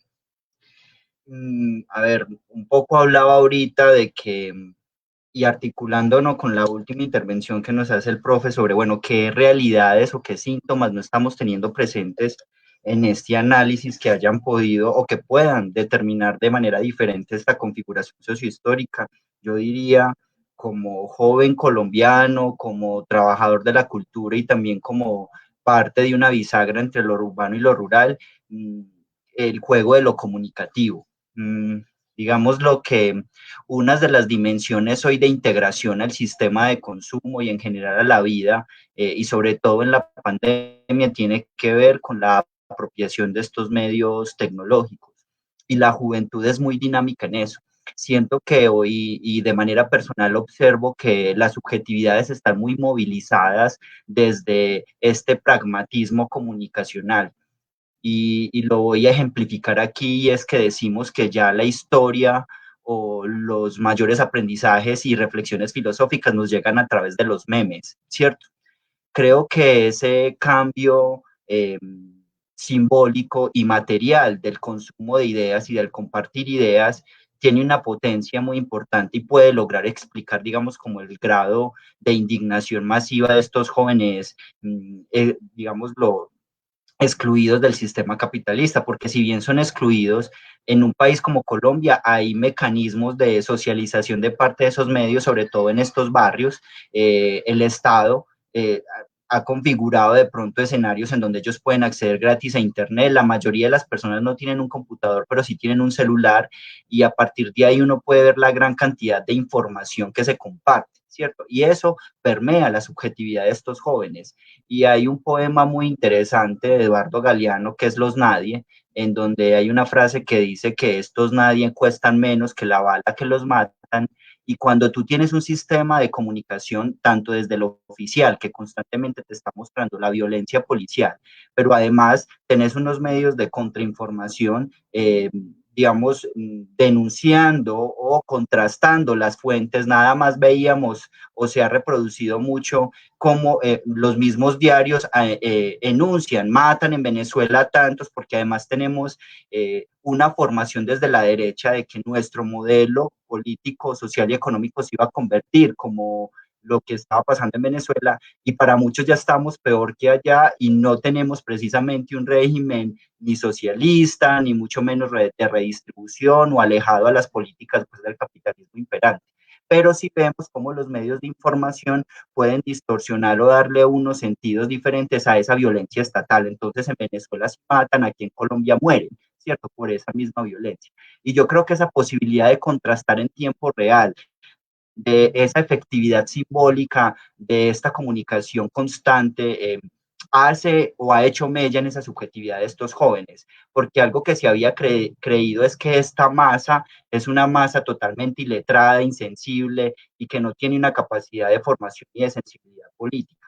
Lo que hoy vemos es que pese a que hayan mecanismos de mercantilización, de vinculación con ellos a las estructuras criminales, también ellos han desarrollado como cierta capacidad de identificarse con ciertos mecanismos de exigibilidad. Y lo digo es porque uno encuentra caminando y en el contexto del murmullo, del voz a voz en el barrio, inclusive de los mismos jóvenes vinculados con esta dinámica de la criminalidad, hablar del paro, indignarse con la fuerza pública por lo que hace, y algunos de hecho hasta decir vamos a ir al paro a defendernos, ¿cierto? Porque también están convencidos de que valen menos de las balas de lo que se paga o de lo que dispone el gobierno, porque además eso es algo también maravilloso de esta época, pero también muy perverso, cómo ruedan las noticias y cómo un joven de esos puede entender a través de un meme o de una acción comunicativa que el Estado está comprando más armas e invirtiendo menos en la educación, y eso le va calando en esa subjetividad. Entonces yo creo que ahí hay una lectura que tenemos que hacer y que el IPECAL viene ahondando en eso, y es cómo esta mediatización de la vida hoy, y sobre todo en un contexto de pandemia en donde casi que el contacto cultural que estamos teniendo es a través de las mediaciones virtuales, está teniendo una mella en la sociedad, ¿cierto? O está teniendo una marca en la sociedad. Y lo otro tiene que ver con las redes de apoyo y solidaridad. Digamos que Colombia, por esa digamos, pobreza ampliada, ha logrado construir desde hace mucho tiempo relaciones comunitarias que ahorita, ante el contexto de precarización y de movilización nacional, volvieron a emerger. Entonces nosotros como Escuela Popular nos estamos articulando con jóvenes redes y parches, como le decimos aquí, que hacía 4 o 5 años trabajábamos, pero que por asuntos de la dinámica cotidiana, de la cooptación institucional, ya no habíamos vuelto a relacionarnos, pero que digamos, en nuestra nueva realidad de integración volvemos a juntarnos y somos nuevamente los mismos colegas de las organizaciones sociales del barrio, creando los comités de derechos humanos, creando los comités de movilización, creando los comités comunitarios de acción cultural. Entonces yo creo que hay un retejido, ¿cierto? Que en medio de la precariedad lo que intentamos es volver a juntarnos y a potenciar, y entonces ahí está una de las claves de cómo aprovechar esta apuesta ético-política, y es reconocer en esa historicidad, pues, quiénes éramos, reconocer esas memorias e intentar juntarnos desde que los une. Hoy una posibilidad, pues, de indignarnos y de hacernos más conscientes unos a otros. Y yo diría que también ese escenario de cambio, digamos, como de concientización, nos ha hecho como sociedad más conscientes de unos, digamos, como de unas consignas que al menos en las últimas décadas venía exigiendo el movimiento social colombiano. Primero, un cambio del modelo extractivo, y que esa era una de las demandas y de los epicentros del proceso de negociación de paz. ¿Qué pasa con los territorios donde hay empresas multinacionales con grandes explotaciones, ¿cierto?, de carbón, de oro, de minería, y con esas comunidades como el Chocó, el Cauca, en Antioquia también los pueblos mineros, que son los que más sufren ese conflicto armado? ¿Cómo iba a intervenir el Estado allí? Y posterior a la llegada de ese acuerdo de paz, la falta de implementación y de territorialización de esos acuerdos, lo que ha agravado es la situación de estas comunidades.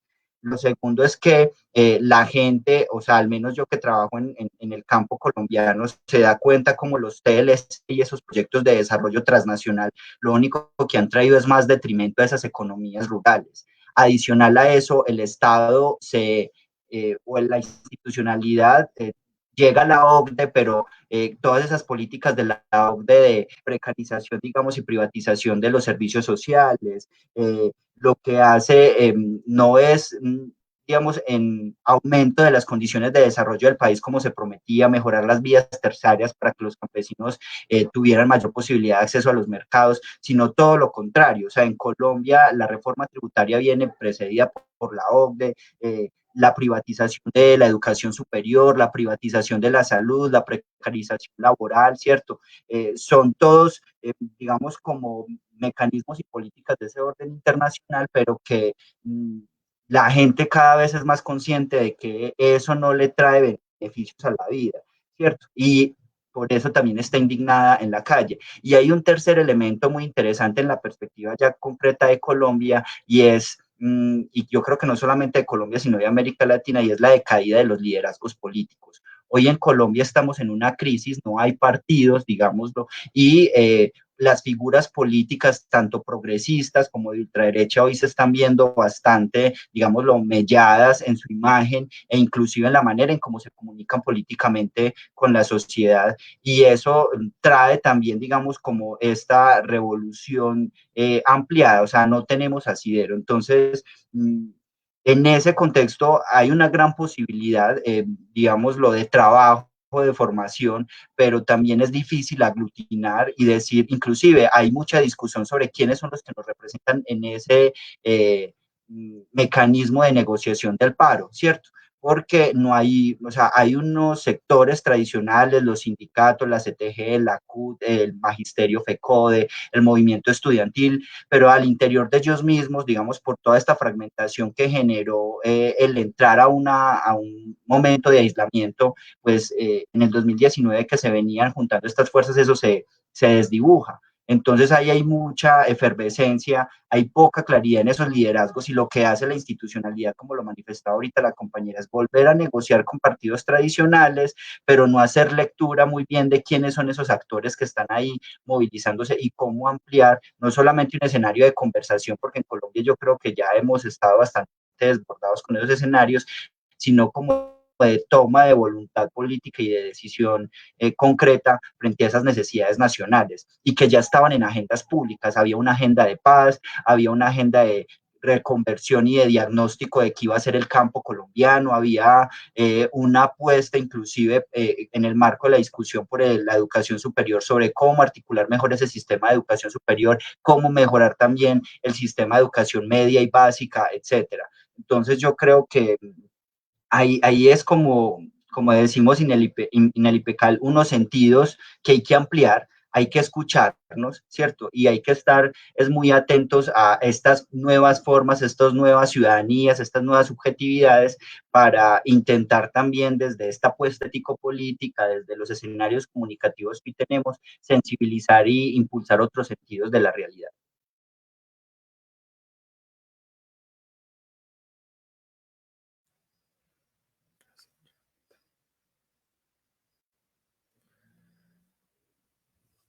¿Qué piensan, qué sienten los demás y las demás?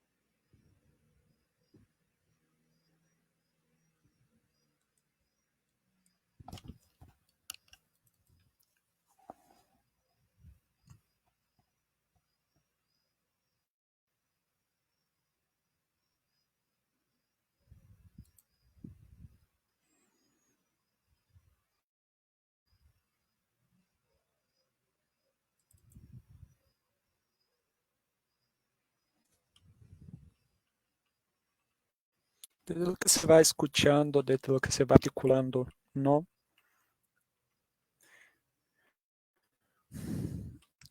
¿Cómo? Porque mira, se está trayendo una cuestión que Jonathan acaba de traer, que pasa mucho de los procesos, ¿no? Como, que no, ¿por qué? Mira la lógica que se está articulando, que impulsiona esos procesos un sector joven, un sector que, para utilizar los conceptos que sintetizó Juan José, ¿no? De una idea de no futuro, desde el aumento de violencia, lo que termina produciendo es, por un lado, un miedo que se expresa, y por el otro, una perspectiva de intentar crear algo, pero ese algo desde ciertas lógicas que estamos acostumbrados, desde nuestras coordenadas del cómo hacer, que era, bueno, hacemos algo, desde eso emerge un partido o emerge una representación identificada, desde la cual legitimamos y llevamos un conjunto de pautas bien establecidas para una negociación y se intenta imponer esa negociación. Parece que el referente de eso cae, entonces se vive una profundización de ciertas dinámicas, por un lado, y por el otro, essa falta de um referente de como se constitui uma solução viável, não uma solução, mas um caminho viável que não passe por essas formas tradicionais de representação.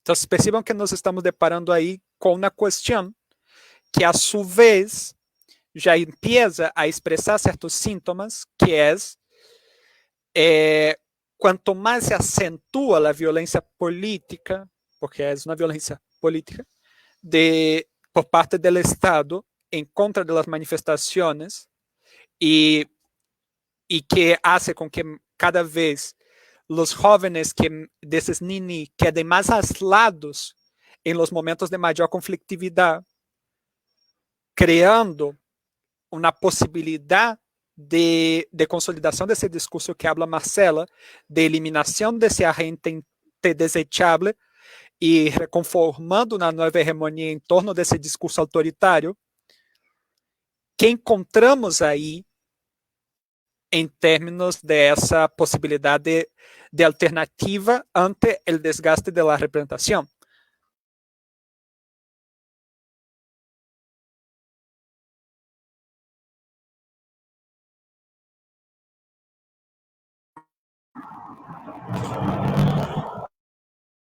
Sí, yo creo que se fue, ¿no? Creo que sí, perdió la conectividad. Por ahí está. Sí, yo, ¿estás ahí, por ahí?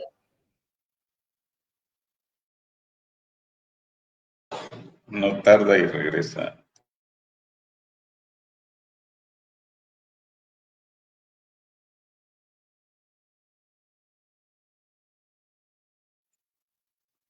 Bueno, recuperando lo que trae Joao, precisamente, hay algunas preguntas, ¿no? Bueno, se han traído muchas dimensiones de la realidad que creo que conforman prácticamente un campo problemático del fenómeno Colombia, ¿no? En este momento hay muchas dimensiones de la realidad económica, por ejemplo, la falta de posibilidades de empleo, la posibilidad de no tener acceso a la educación, a la salud, el desplazamiento, militarización, extractivismo, etcétera, etcétera, conforman un campo problemático muy complejo, ¿no? Que va a dar cuenta de esto que podemos denominar el fenómeno en Colombia. Pero en relación a lo que pregunta Joao, bueno, ¿cuál es la posibilidad? Más allá, para no ponernos si no nos vamos a cortar las venas. No, pero ¿qué posibilidades hay? Entonces, yo sé que hay muchos sujetos sociales, uno de ellos, me voy a centrar en ellos, es la juventud, ¿no? Y recuperando lo que traía yo, eso de la juventud desechable o descartable, como diría el Papa, ¿no? De la población descartable. Y entonces, ¿qué discurso o cómo podría interpelar esa juventud como sujeto social emergente a este orden establecido o a este régimen, ¿no? Ahí podría haber una fuente de posibilidad. Otra cuestión es que habría que recuperar, me parece, y ya lo creo que lo han traído, es que nuevas formas de organización están emergiendo en este gran movimiento, ¿sí? Que pudiesen darnos nuevos horizontes, ¿no? En cuanto a organización, representatividad, etcétera. ¿Y cómo se están generando? Otra pregunta que también es interesante, ¿cómo se están generando vínculos al interior de este movimiento, ¿no? Y también importante, ¿no? Cómo seguir enfrentando sin violencia esta política represiva de Estado y que permitan pues darle larga vida al movimiento. Serían algunas preguntas que fui aquí construyendo a partir de lo que nos han venido compartiendo todos ustedes. También aquí entra pues cuestionamientos más fuertes, ¿no? ¿Cuál debe ser el sentido de la democracia en Colombia, ¿no? ¿Sí? ¿De qué nuevo tipo de democracia podemos hablar? La libertad, ¿sí? La justicia, o sea, todas esas grandes categorías creo yo que hoy más que nunca están ¿cómo se dice?, sujetas a revisión en Colombia a partir de este movimiento. Sería algunas preguntas. Gracias. Queria aproveitar, que pena que me caí, que me parece que talvez uma pequena tarefa, justo em clave de lo que está falando Juan José, é empezar a trazer os nudos problemáticos de los quais estamos identificando e pensar como dar continuidade à complexização desses nudos, não? Porque parece que uma primeira clave é essa de lugar dessa juventude desechável. Nudo 1. Nudo 2, vínculos e processos de sociabilidade distintas del modelo de representación tradicional. Y nudo 3, el despliegue que yo consigo identificar, ¿no? Como el despliegue de la constitución del modelo autoritario.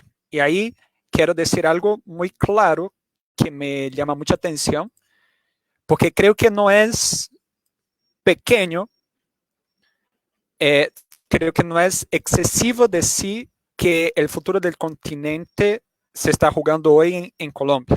¿Y por qué que yo digo eso?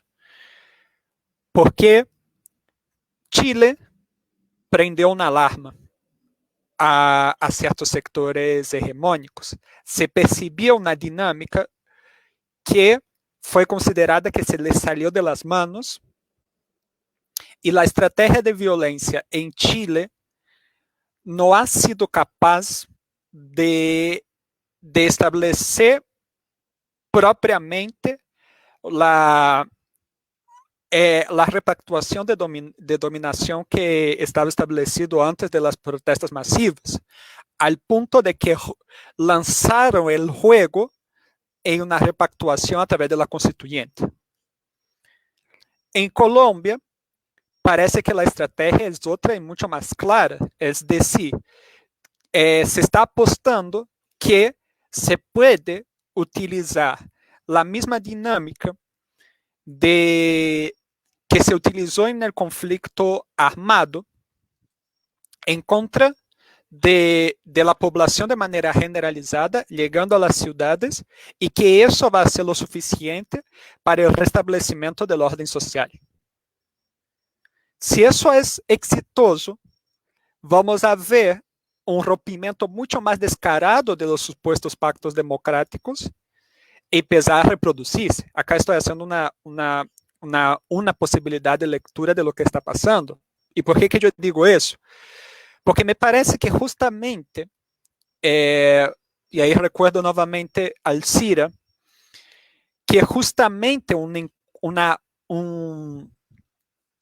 lo que los sectores dominantes están buscando es cuál es la forma más efectiva de control de esos sectores que su lógica de acumulación está excluyendo de las dinámicas sociales, simbólicas y económicas de nuestros respectivos países. La gran pregunta que me parece que los sectores dominantes están buscando es: ¿qué hago con ese excedente poblacional y cómo yo les controlo de la manera más efectiva posible para que no vayan en contra de mi proyecto, que ellos sí tienen un proyecto muy claro? Y me parece que Colombia pero ofrece una respuesta muy efectiva en eso, que es: tenemos un acumulado histórico de cosas que ustedes intentaron ignorar, principalmente en el Cono Sur, como el aprendizaje de las escuelas de las Américas, y no tenemos miedo de hacer lo que ustedes en sus respectivos países solo hacen contra de las periferias, que es establecer una política de miedo a través de la muerte y del control a través de ese lugar.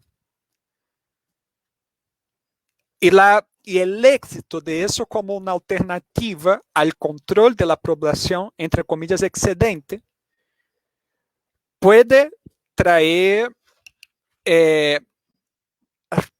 realidades muy crueles para el sistema, para los procesos latinoamericanos. Y ahí aprovecho para recordar lo que está pasando en El Salvador, ¿no? Que atrelado a eso, estamos vendo, aproveitando o que dijo Jonathan de sus processos de mediatização, que existem também alternativas que já se estão expressando, que em Colômbia não se logrou hacer, de criar presidentes muito mediáticos, principalmente desde as redes sociais, que legitimem esse nível de autoritarismo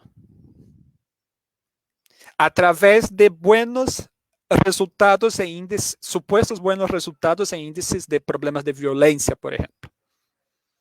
Duque tentou representar isso um processo de aparecer ante en las televisoras de todos los colombianos durante 1 hora diaria, si no estoy engañado. Pero no logró establecer el tipo de carisma y el tipo de vínculo, para traer la palabra que dijo Juan José Gordillo, con la población que ha logrado Nayib Bukele, por ejemplo, en El Salvador. Entonces, me gustaría dar una otra vuelta a la tuerca, que es cómo estamos comprendiendo ahora lógicas de constitución de horizontes sociales que no perpasan solamente por Colombia, pero que Colombia hoy evidencia como problema un campo problemático que perpassa a realidade, por lo menos, a Latinoamérica.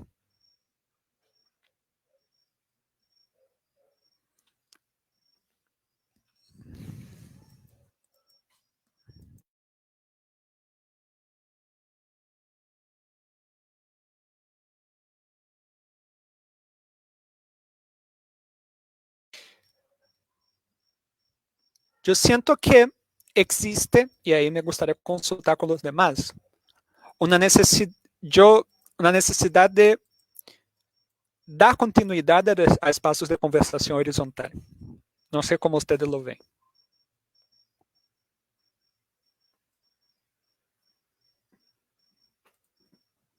Claro, Joao, no, yo comparto tu posición y yo creo que hoy desde Colombia, justamente con esta identificación o enunciación de algunos de los nudos problemáticos, es decir, esa juventud que podemos nombrar como desechable o los niní, como nos gusta decirnos acá, eh, la transformación de los vínculos y de las formas de representación dentro del sistema político, la transformación de ese despliegue del nuevo modelo autoritarista e inclusive muy particular cómo traer discursos desde los referentes, digámoslo, autoritarios chilenos. Aquí se está hablando de una guerra micrológica, o sea, es decodificar y ampliar ese sentido del enemigo interno, ¿cierto? Y desde esa teoría chilena, tú nos explicabas que ese concepto viene del autoritarismo chileno y cómo un centro que además demagógicamente, un centro de pensamiento de derecha que además demagógicamente se hace llamar demográfico, utiliza y asusa o insta a las fuerzas militares desde su lugar de poder a entender las realidades de esos escenarios de guerra micrológica, y algunos compañeros de prensa que han logrado acercarse a las fuerzas, digámoslo, policiales y militares, tienen dentro de su doctrina militar muy asimilado ese discurso. Entonces yo creo que ahí hay un nudo problemático interesante por analizar, o sea, cómo se da digamos, esa reconfiguración del autoritarismo. Y finalmente eso que tú nombras de, bueno, cómo la experiencia colombiana puede mostrar una vía para que estos nuevos gobiernos o estas clases, digámoslo, hegemónicas, tradicionales, intenten consolidar proyectos de dominación cada vez más ampliados, dada la falta de legitimidad que cada vez más crecientemente van alcanzando. Entonces, interesante que estas preguntas no solamente lo hagamos en un contexto particular y de coyuntura, aunque muy importante ese video que nos compartían del maestro Hugo Semmelman, dándonos pistas y elementos también desde el orden gramsciano para entender las correlaciones de fuerzas y los contextos de coyuntura, cómo se conforman por diferentes escenarios y variables. ¿Qué nos pueden decir, por ejemplo, compañeros del Salvador, frente a lo que estamos viendo hoy, como lo enunciabas, con ese líder carismático Nayib Bukele, que en su momento aquí representaba, por ejemplo, Álvaro Uribe Vélez, y que hoy con todo ese proceso que también está llevando encima, porque pese a que tiene más de 200 investigaciones penales abiertas en el país, solamente una, y por levantamiento de falsos testigos, es lo que lo está llevando hoy más cerca a tener, digamos, un proceso de enjuiciamiento político. Y bueno, y yo le agregaría otra que para algunos de los movimientos sociales es muy significativa, y es el orden internacional.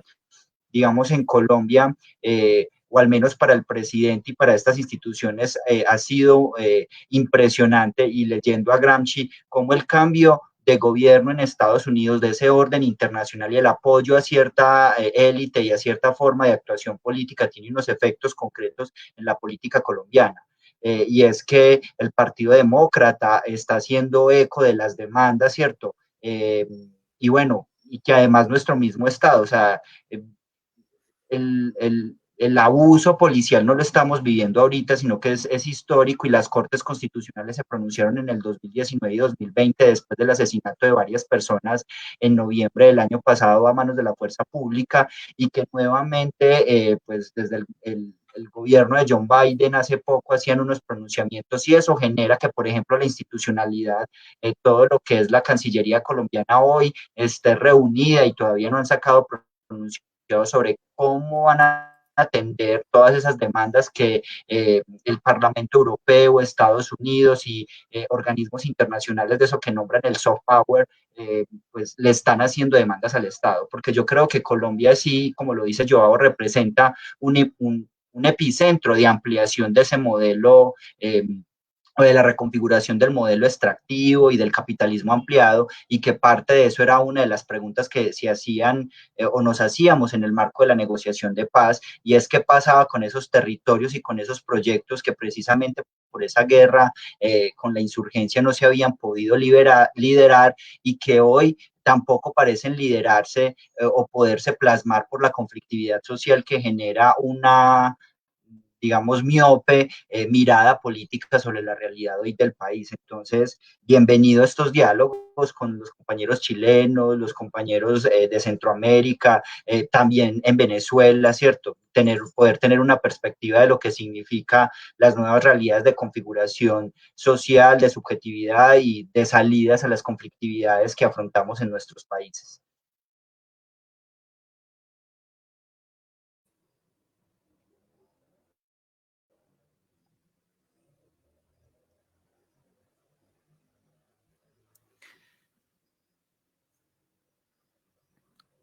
¿Qué piensan las demás compañeras?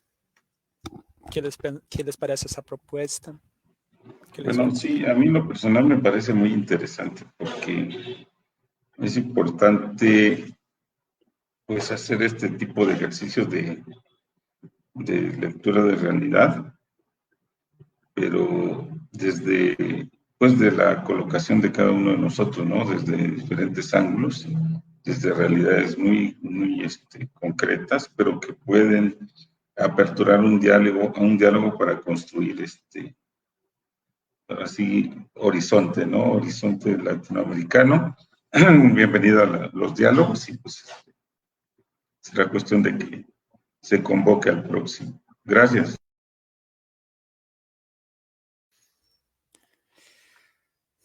Ya que siempre hablamos tanto de memoria, les propongo, podemos hacerlo en esa estructura, crear un espacio como una sala, un salón con link permanente.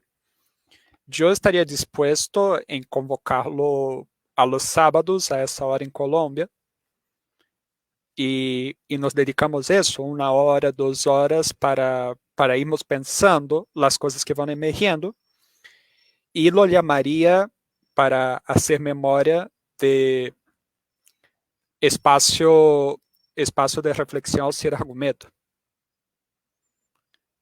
para aprovechar que estamos en esa labor de reivindicar essa pensadora que nos ha contribuído tanto para nuestro instituto y empezamos a hacer eso. Hacemos un llamado y no necesitamos poner una pauta a priori en las convocatorias y sabemos que a los sábados nos vamos a reunir acá y articular desde lo que va emergiendo del contexto social.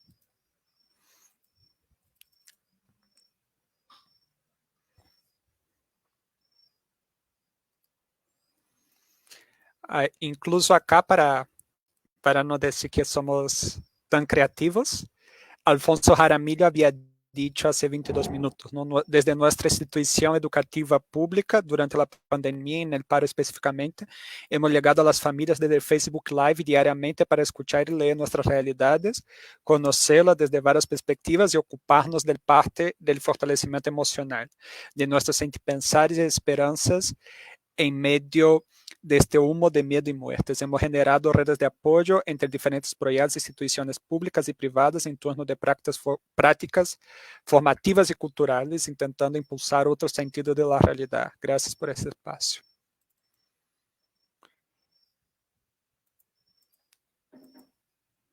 Y ahí están...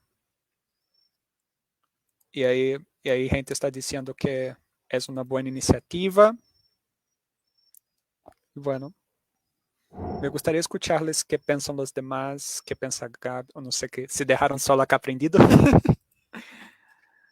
Pero, ¿qué piensa Paula? ¿Qué ¿También piensa? está en Facebook? No, no. Sí, estamos en Facebook también. No, pues, de hecho yo me voy despidiendo porque tengo un compromiso, pero no sé si no falta mucho, pues me quedo al cierre para que no. No, ¿qué les parece que vayamos entonces cerrando? Y hagamos así, mantengamos un espacio abierto. Sabemos que a esa hora, si sigue emergiendo lo de Colombia, sigue emergiendo lo de Colombia, pero cada uno desde nuestra colocación, vamos trayendo algo para ir complejizando ese campo problemático de América Latina que emergió hoy a partir de la chispita que nos invita nuestros compañeros y compañeras colombianas. Y bueno, Bueno, pues, Jonathan ya... Pues sí, muchas gracias, Joao y Pecal, compañeros y compañera Juan José, Paula, Alexis, bueno, todos los que estuvieron hoy por esta invitación. Yo creo que es muy necesario, pues, estos nudos problemáticos que hoy nos permitimos identificar. Creo que, como lo diría Semmelman, hay que ampliar esa densidad de los sujetos que estamos ahí inmersos, de las relaciones que nos convocan y, como nos dice también el compañero Juan, identificar desde nuestro lugar, desde nuestra colocación particular, cómo es que estamos aportando también a soltar un poco, a comprender estos nudos, para que constantemente podamos aportar a un proyecto de sociedad, no solamente en nuestros países, sino en el sur global, mucho mejor, ¿cierto? Y mucho más digno para todos y todas. Yo agradezco este espacio, no solamente por desahogarnos, sino dar la posibilidad de escuchar otras voces desde afuera que nos ayuden a entender esta compleja realidad. Me disculpo, también debo de retirarme, pero estaremos aquí desde la Escuela Popular Víctor Jara en Medellín dispuestos a aportar nuestra voz y nuestra experiencia, en comunidad, ¿cierto? Como nos gusta, tejiendo siempre. Muchas gracias. Gracias. Pues Entonces, yo les si les agradezco parece, a vamos todos. despediéndonos todos también. Gracias, Joao. Gracias a todos por este espacio. Me parece que pues, seré permanente asistente porque me interesa mucho, ¿no? Y aquí nos vemos entonces los sábados. Un abrazo a todas y todos. Nos vemos muy pronto entonces y también envío un gran abrazo a todos y todas.